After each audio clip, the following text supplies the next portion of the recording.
तो आज हम लोग स्टडी करेंगे समलंब चतुर्भुज के बारे में कि समलंब चतुर्भुज क्या है। तो जो समलंब चतुर्भुज होता है इसमें दो समांतर भुजाएं होती हैं। ये कुछ इस प्रकार से बनता है। ये है आपका समलंब चतुर्भुज। ये दोनों भुजाएं आपस में समांतर होती हैं। इसका मैं एक नाम दे देता हूं, ए बी सी और डी। ये समलंब चतुर्भुज पर अगर हम इनके दोनों समांतर भुजाओं पर एक लंब गिराते हैं कुछ इस प्रकार से, तो ये इसकी हाइट होगी, इसकी ऊंचाई होगी, ये भी इसकी क्या होगी, ऊंचाई होगी h।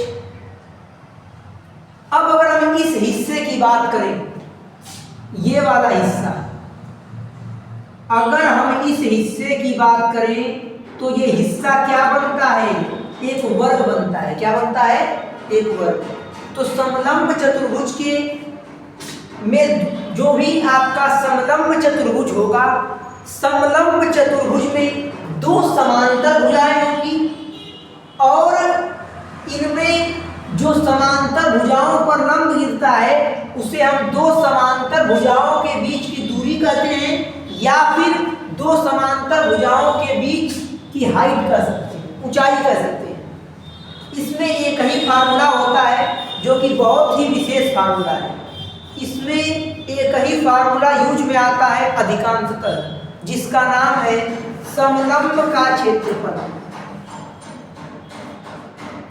समलंब चतुर्भुज का क्षेत्रफल ये होता है 1/2 समांतर भुजाओं का योग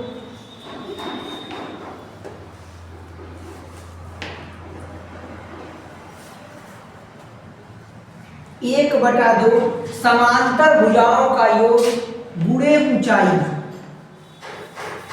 गुणे ऊंचाई। अगर इसे हम डिफाइन करें तो ये होगा समलंब चतुर्भुज का क्षेत्रफल बराबर 1/2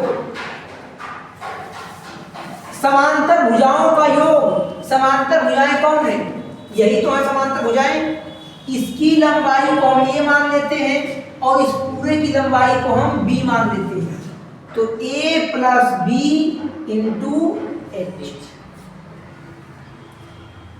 ये फार्मूला है।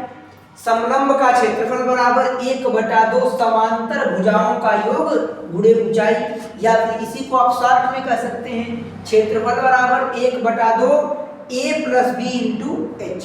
जहां a प्लस बी क्या है, ये a और b क्या है, जहां a कमा b क्या है, समांतर भुजाएं, समांतर भुजाएं। आप इतनी बातें नोट कीजिए, फिर हम लोग क्वेश्चन की तरफ आगे बढ़ रहे होंगे।